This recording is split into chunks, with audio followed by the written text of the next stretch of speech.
Bonjour à toutes et à tous.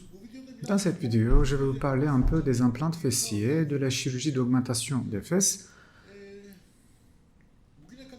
Je n'ai pas encore fait de vidéo à ce propos et ça m'étonne. C'est une opération que nous pratiquons fréquemment, une chirurgie très spécifique. Il y a quelques astuces spéciales. En fait, j'ai créé un site web pour cette chirurgie. J'ai un site web à ce sujet, esthétiquepopo.com, mais je n'ai pas fait de vidéo. Je ne vais pas répéter les informations trouvées sur le site internet. Je ne vais pas prolonger la vidéo en parlant de certains des points spécifiques de cette chirurgie. Voilà le truc. Il y a plusieurs façons de faire grossir les fesses, par l'injection de graisse, par l'injection de produits de comblement. Il est possible de l'agrandir avec un implant. Je pense que le moyen le plus sain est l'implant fessier. Primo, parce que l'implant fessier donne du galbe aux fesses. De plus, vous pouvez l'enlever à tout moment. Aussi, cela n'entraîne aucune complication. Donc, cela ne mène pas au cancer, cela ne mène à rien. On ne sait pas ce qui se passera après l'injection du produit du complément permanent. De plus, il ne donne pas de forme aux fesses et ne fournit pas autant de volume que vous le souhaiteriez. Parce que 200 cc sont injectés, autant que je sache, cela peut être insuffisant. De plus, si vous essayez de placer une prothèse après une injection de produit complément pour faire grossir les fesses, cette fois, cela provoque une infection fongique. Ce problème mène jusqu'au retrait de la prothèse. C'est pour ça qu'il ne faut pas poser de prothèse après l'injection de produits de comblement. Alors, les implants en silicone sont défavorables. Il faut que vous le sachiez. Si vous allez subir une injection de produits de comblement, vous devez le faire à vos risques et périls. De tels produits de comblement se résorbent très lentement. Si vous avez subi un agrandissement de fesses avec injection de produits de comblement, vous ne pourrez pas bénéficier d'une pose d'implant pendant au moins 10 ans. Vous devez le savoir. Bon, d'autres médecins font des injections de graisse. C'est une méthode que je n'ai jamais utilisée parce que c'est très risqué. Il y a beaucoup de patients dans le monde qui sont décédés à cause d'une embolie après la chirurgie d'injection de graisse. C'est ce qu'on appelle Brazilian butt lift, BBL. Je ne fais pas de BBL parce que c'est une opération risquée. À part ça, je pratique l'augmentation des fesses par prothèse. Il existe également deux méthodes pour agrandir les fesses avec des prothèses. La première est la méthode avec une seule incision. La seconde est la méthode avec deux incisions. Dans les méthodes d'incision unique, l'opération est effectuée en plein milieu des fesses. Je veux dire, vous entrez par les coccyx. À travers une seule incision, la cicatrice reste cachée. Même si la patiente porte un string, la cicatrice ne sera pas visible. La cicatrice est peu détectable, une trace entre les deux fesses. Mais dans l'opération avec deux incisions, les points de suture sont sur les côtés droit et gauche de la partie interne de la fesse. Cette opération est la plus irréprochable en termes de cicatrice. La guérison est plus facile, il n'y a pas de réouverture de la plaie, mais cela laisse une trace visible. Si la patiente porte un string, les cicatrices seront tout à fait perceptibles. Le seul problème avec la méthode à incision unique est la possibilité de la rupture des points de suture. Mais quand? Cela peut arriver à la fin de la deuxième semaine ou après 3 semaines. Je pense que dans cette opération, il ne faut pas se soucier de la rupture des points de suture. Car, généralement, il y aura une rupture, mais elle est superficielle. La réouverture de la plaie est possible. La réouverture n'atteint pas le muscle ou la prothèse. Comme nous avons réalisé des points de suture couche par couche, les sutures en profondeur ne s'ouvrent pas, mais les points de suture cutanés peuvent se rompre. Personnellement, je trouve les petites ouvertures dans les points de la suture dans cette opération assez normales. C'est très probable. Le problème est quand la plaie est trop ouverte pour se refermer. Si la plaie chirurgicale est tellement ouverte qu'elle ne se referme pas toute seule, il est nécessaire de la suturer. Je pense que c'est arrivé à un seul patient jusqu'à présent. On a dû refaire les points de suture. Normalement, la cicatrisation de la plaie se fait avec un pansement. Si vous ne faites rien, les points de suture cicatrisent en 10 jours. La plaie ouverte. Donc, nous ne devrions pas se soucier d'une chirurgie à incision unique. J'ai récemment assisté à une réunion scientifique. Un professeur a fait une présentation. C'est exactement ce qu'il a dit. Il a dit qu'il avait déjà fait une incision au niveau de coccyx, il a dit qu'il y avait une réouverture de la plaie chirurgicale, qu'il avait très peur de devoir retirer la prothèse et qu'il avait rencontré un tel problème une ou deux fois. Il applique désormais la méthode avec 2 incisions. Il réalise 2 incisions de part et d'autre du pli interfessier, les côtés droit et gauche adjacents au coccyx. Il met la prothèse droite sur le côté droit, la prothèse gauche sur le côté gauche. Eh bien, je pense qu'il vaut mieux le faire à travers le coccyx avec une seule incision. La cicatrice reste minime, elle reste dans une zone invisible. Et dans ces opérations, vous devez accepter les petites ruptures au niveau des points de suture. Il faut les considérer comme normales. C'est prévu. Il y a une autre différence entre les deux cas. Par exemple, dans la chirurgie avec 2 incisions, les incisions sont effectuées à droite et à gauche des fesses. Vous pouvez décharger le patient plus rapidement. Les plaies chirurgicales guérissent plus vite là-bas. Je pense que le patient peut s'asseoir sur les fesses, par exemple, après une semaine ou 10 jours. Mais dans l'opération réalisée au niveau de coccyx, nous ne laissons pas le patient partir avant le 17e, 19e jour. Il faut certainement attendre 2 semaines. Le patient peut séjourner ici dans une résidence à proximité de notre clinique. Elle reste dans un endroit indépendant doté d'une cuisine comme à la maison. La patiente prépare ses propres repas dans cette maison, et ainsi de suite. On lui rend visite pour changer ses pansements là où elle reste. Nous ne voulons pas que la patiente vienne à la clinique à pied. Les premiers jours où les points de suture ont été réalisés, elle reste hospitalisée pendant 1 ou 2 jours, car ses implants intramusculaires font mal. Nous la laissons partir après un jour ou 2 d'hospitalisation. Après cela, nous changeons ses pansements en allant à l'endroit où elle reste. Après le 4e pansement à peu près, la patiente commence lentement à sortir de la maison au bout d'une semaine. Elle commence à visiter notre clinique pour le contrôle. Si nous n'avons remarqué aucun problème avec le point de suture, nous permettons à la patiente de se laver dans environ 1 semaine. On lui dit qu'elle peut prendre une douche. S'il n'y a pas de rupture au niveau de suture, nous continuons à faire le suivi pour 1 semaine supplémentaire.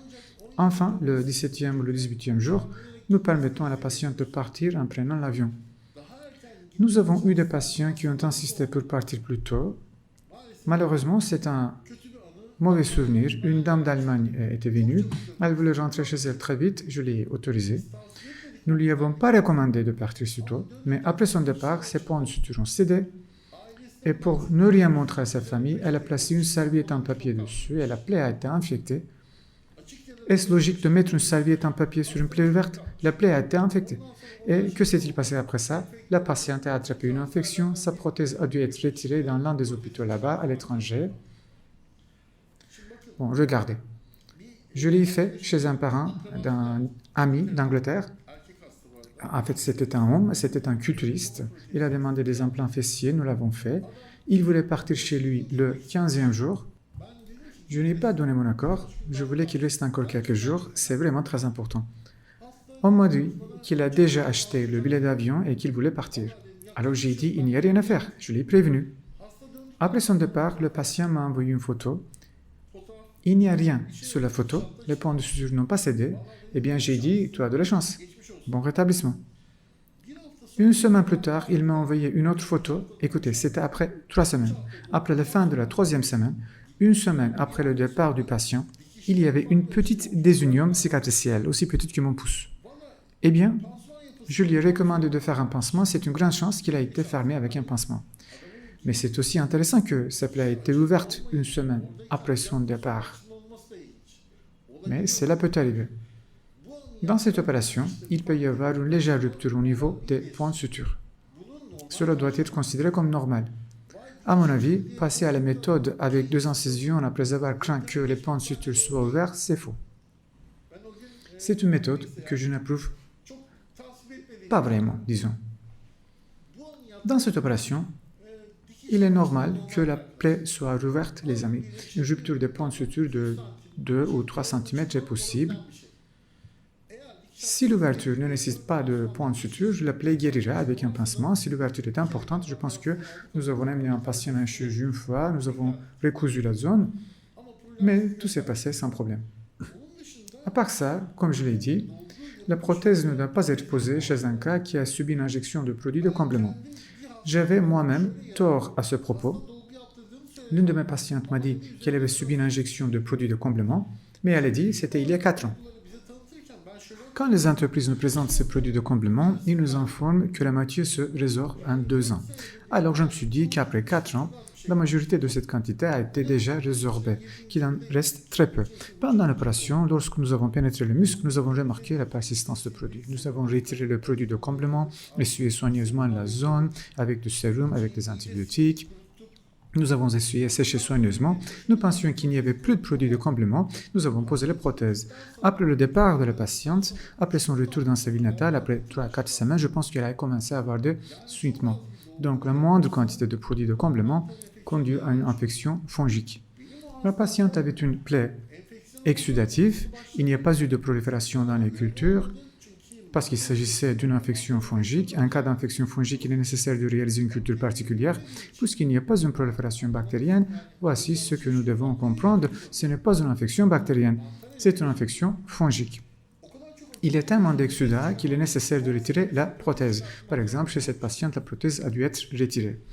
Ces points sont très importants. La patiente qui a subi une injection de produit de comblement ne doit pas se faire poser une prothèse pendant au moins 10 ans. De plus, dans les méthodes à une incision unique, il peut y avoir de petites ouvertures dans les points de suture. Il faut être prêt à prendre ce risque, il faut les considérer comme normales. J'ai assisté à la méthode avec 2 incisions normales des 2 côtés chez un patient homosexuel. J'étais dans le bloc opératoire d'un autre collègue. Ils m'ont dit que le patient avait subi une chirurgie d'augmentation par pose de prothèse. J'ai voulu examiner les cicatrices. Il y a eu des marques des 2 côtés. Une très moche cicatrice. S'il y a des marques sur les fesses, alors cela affecte la vie du patient sur tous les plans. Cela affecte également sa vie sexuelle. C'est-à-dire de longues marques de points de suture sur les 2 fesses, sur les côtés intérieurs des 2 côtés. C'est pas joli. Je pense que cette opération devrait certainement être effectuée à travers le coccyx par une seule incision. Comme ça, les cicatrices n'attirent pas beaucoup l'attention. Cette chirurgie laisse une cicatrice similaire à celle de la chirurgie de la fistule anale juste au milieu. Ce n'est pas très remarquable. À part ça,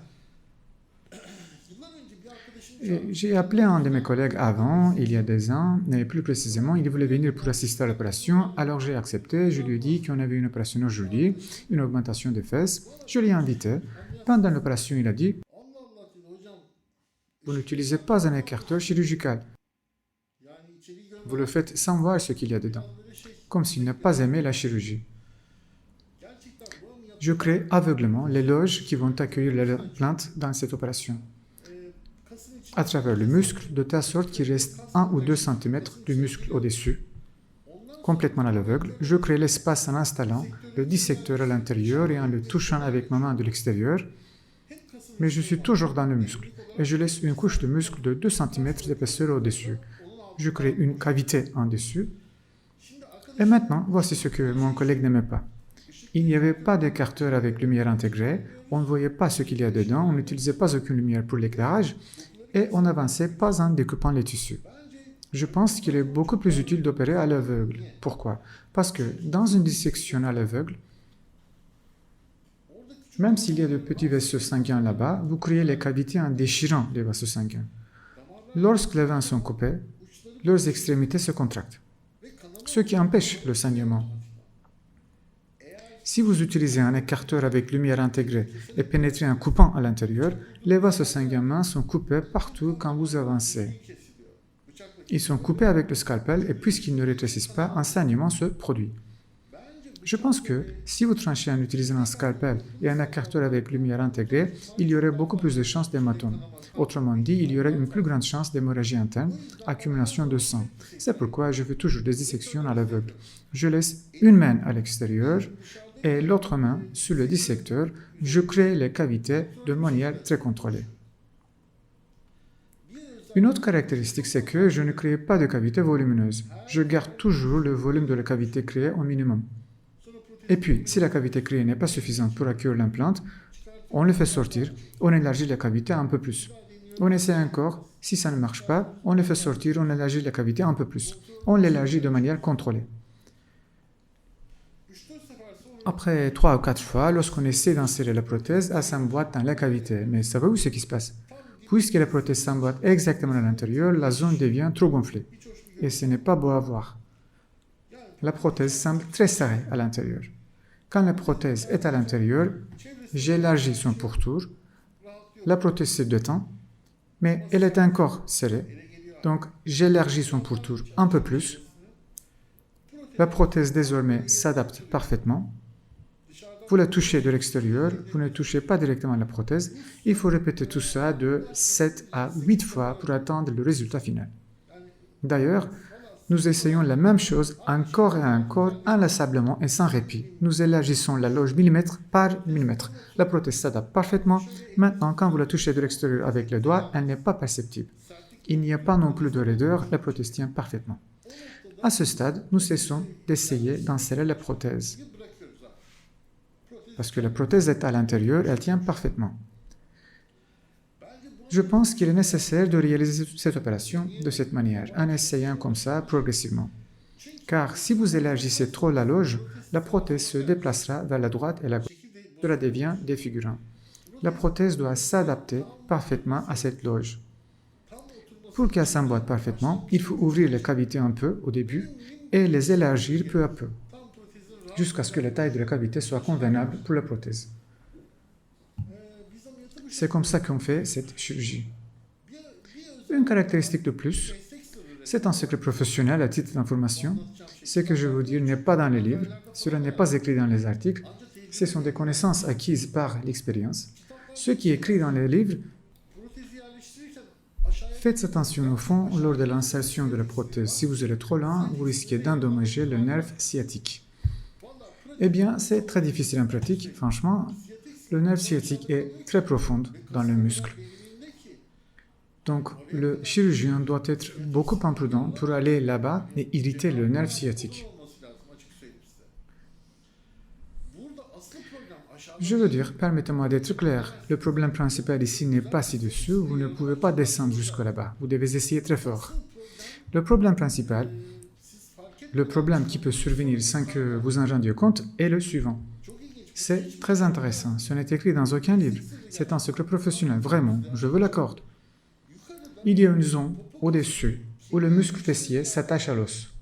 Il se colle directement au bord de l'os de la hanche.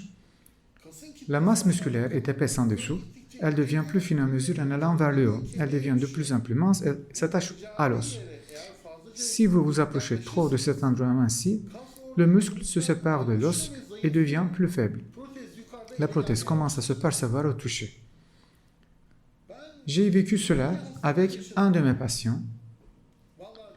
En fait, c'était un cas qui m'a beaucoup bouleversé à l'époque, car la patiente était très belle, une femme blonde, une très jolie dame, une patiente mince, jeune, qui a subi une augmentation mammaire par prothèse et qui ressemblait à une poupée Barbie.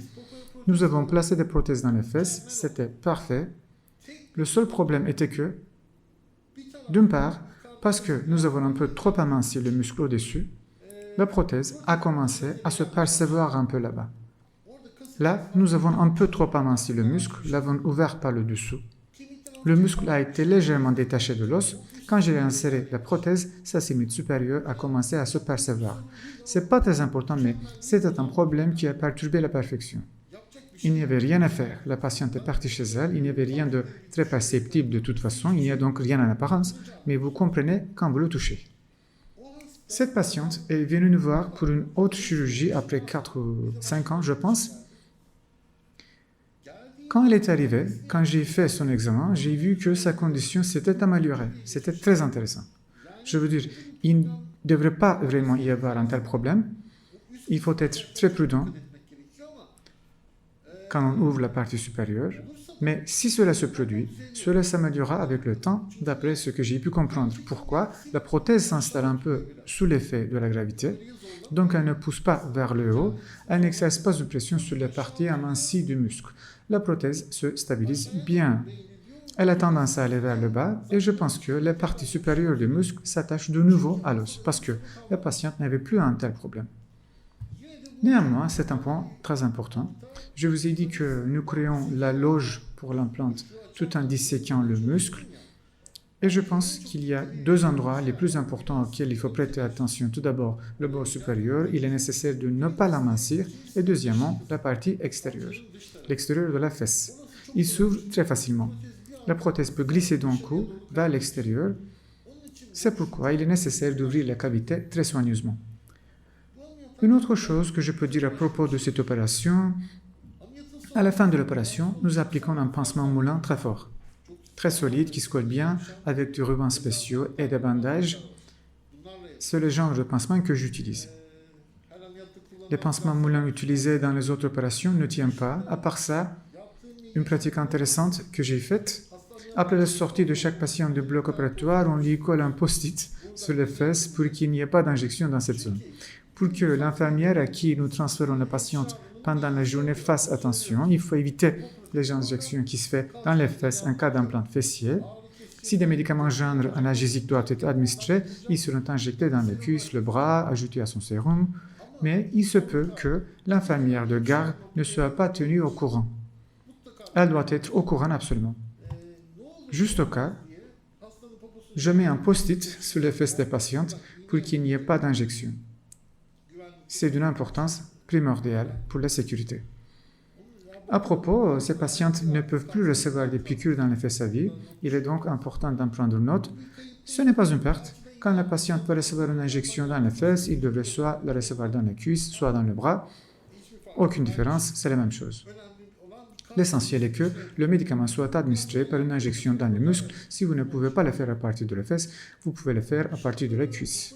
En dehors de cela, une chose que je peux dire à propos de l'implant fessier est que nous avons opéré pas mal de patients masculins ces dernières années. C'est quelque chose d'intéressant et c'est aussi vraiment sympa.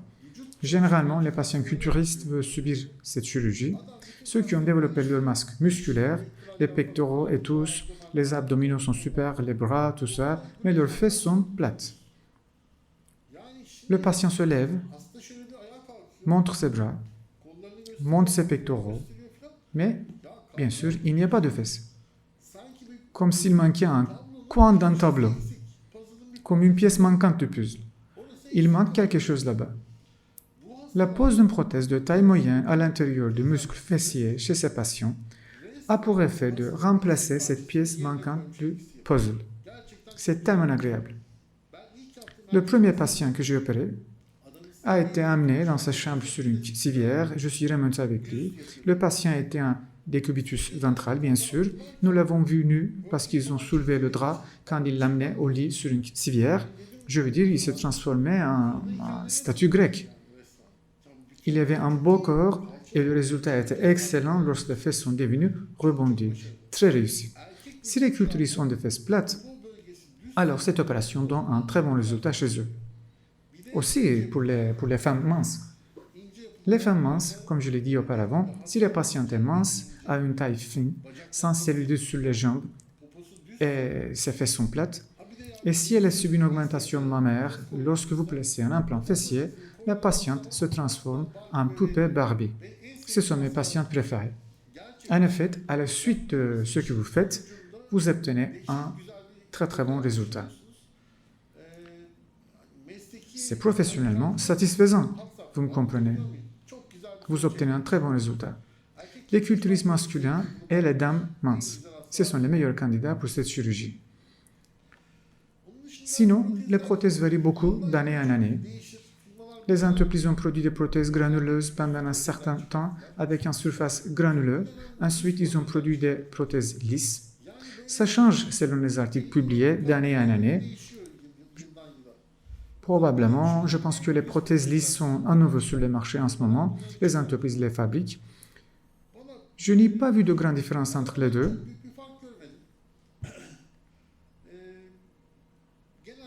J'utilise généralement les prothèses lisses pour les fesses. Nous avons eu 2 cas intéressants liés à cette chirurgie.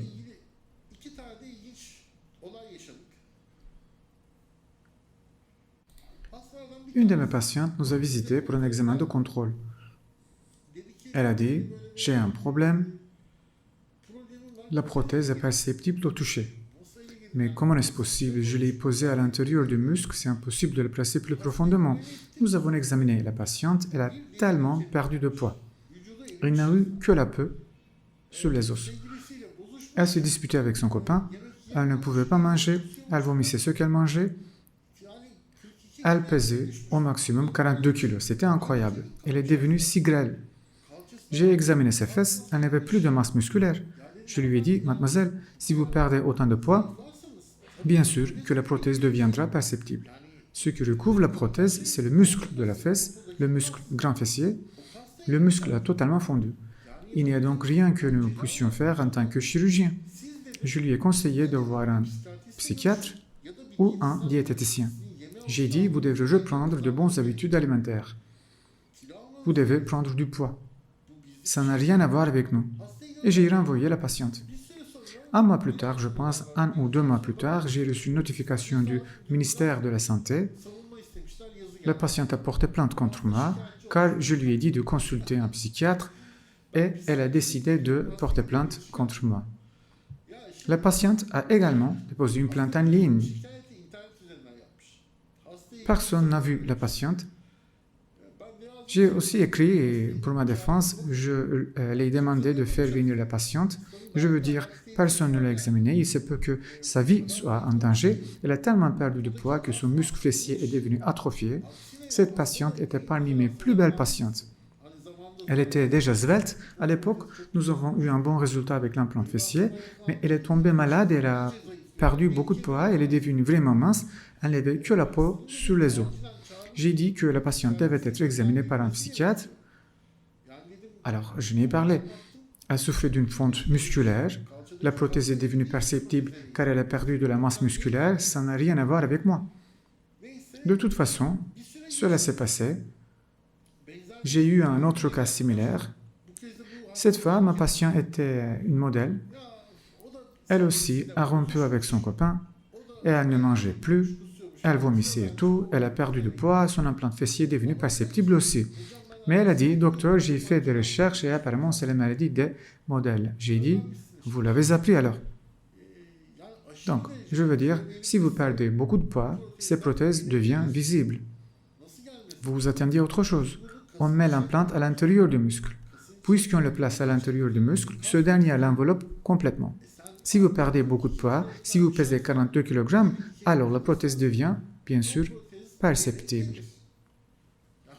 Donc, ça n'a rien à voir avec la chirurgie, les prothèses, les techniques chirurgicales ou quoi que ce soit. Vous me comprenez? Donc, ce sont les problèmes les plus sérieux que j'ai rencontrés dans ces chirurgies. Ces patientes reprochent parfois aux médecins directement, sans tenir compte de leur propre perte de poids. Donc, vous devez garder le poids idéal. Le muscle n'était pas censé avoir fondu. D'accord, vous pouvez être mince, mais sans atteindre la maigreur constitutionnelle. À part ça, je pense que c'est une opération extrêmement exsangue, sûre et sans problème. Elle ne prend pas aussi longtemps que vous pourriez le croire. Nos dernières chirurgies se terminaient dans 1 heure. Je parle de 2 fesses, à droite et à gauche. 1 heure pour les 2. Nous enregistrons des vidéos de ces chirurgies. Nous enregistrons toutes les chirurgies depuis environ 9 ans. J'opère avec une caméra de chez GoPro. Dans mon ancienne caméra GoPro, les piles s'épuisaient en exactement 1 heure. Exactement 1 heure, j'utilisais une caméra GoPro 3. Après des années d'utilisation, elle s'est usée. Enfin, elle est tombée en panne. Elle n'enregistrait plus. Ses batteries ne se chargeaient plus. Donc, j'ai acheté une nouvelle caméra GoPro. Elle dispose d'une batterie qui dure environ 1 heure et 20 minutes. L'enregistrement de l'opération se termine dans même pas 1 heure quand l'opération se termine. Quand nous sortons du bloc, j'enlève la caméra GoPro de mon front et je la retourne pour voir combien de minutes ça fait. Puis-je vous avouer un autre secret professionnel? Il y a 2 raisons pour lesquelles je fais cela. D'abord, pour voir combien l'opération a pris de temps. La durée de l'opération s'affiche là, sur l'écran de la caméra, 35 minutes, 45 minutes. On peut voir combien de minutes l'opération a duré. Je l'ai surtout fait pour être vu. Car une fois, j'ai montré à un patient la vidéo que j'ai enregistrée pendant l'opération. Le patient l'a regardée. Bien sûr, je n'ai pu enregistrer que le déroulement de l'opération. Il a dit, « Docteur, où êtes-vous? Je ne vous ai pas vu. Comment puis-je être sûr que c'est vous qui avez fait l'opération ?»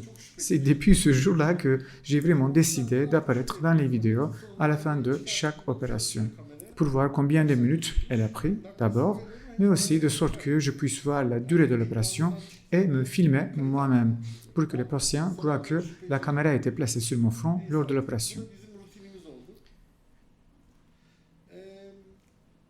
Comme je l'ai dit, c'est une opération extrêmement sûre et sans saignement qui se termine en environ 1 heure. Les suites opératoires sont un peu douloureuses. Le patient doit être prêt à prendre ce risque. La durée d'hospitalisation est de 2 jours, pendant laquelle les douleurs seront soulagées par les analgésiques. La semaine ou les 10 jours suivants seront un peu gênants. Le patient sera allongé en position ventrale. Nous lui permettons de s'asseoir plus tard à la fin de la première semaine. Les pansements seront changés par notre équipe. Nous essayons de faciliter cette période de convalescence autant que possible. Si vous en tenez compte, vous allez avoir de bons résultats si vous êtes un bon candidat pour cette opération. Une dernière note en terminant, nous ne faisons pas cette chirurgie pour tout le monde. Les critères nécessaires pour cette chirurgie sont sur mon site web.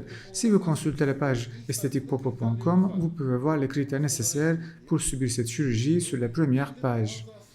Et on ne touche pas du tout à certains patients. Ceux qui veulent subir une chirurgie de révision, ce sont les patients qui ont déjà bénéficié d'une chirurgie, nécessitent une deuxième intervention pour remettre les choses au point. Le patient nous contacte. Je vous jure, je n'accepte pas ces cas, car il y a 2 problèmes avec ces patients.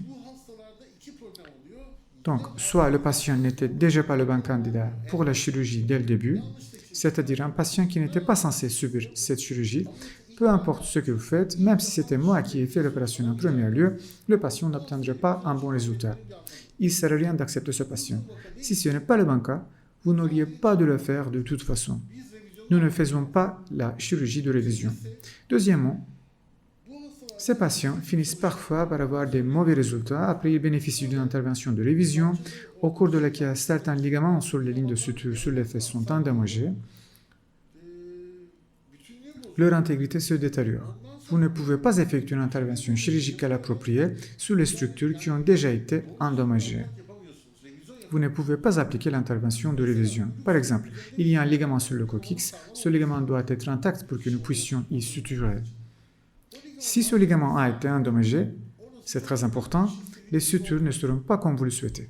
C'est pourquoi nous n'acceptons pas les patients qui veulent bénéficier d'une chirurgie de révision. En d'autres termes, nous n'acceptons plus les cas problématiques qui ont été opérés ailleurs et qui n'ont pas eu de bons résultats. Et permettez-moi de mettre cela comme notre note finale. Et si vous voulez savoir plus sur la chirurgie en général, consultez mon site internet esthétiquepopo.com. Il y a beaucoup de dessins là-bas. Y a-t-il un marquage? Comment l'opération est-elle marquée? Comment le plan est-il fait? Il y a des informations sur chacun de ces implants. Dans cette vidéo, je voulais vous parler des choses dont je n'ai pas beaucoup parlé sur le site internet. Comme je l'ai dit, si vous êtes vraiment intéressé, veuillez visiter la page web esthétiquepopo.com. Merci de votre attention et j'espère que cette vidéo vous a plu.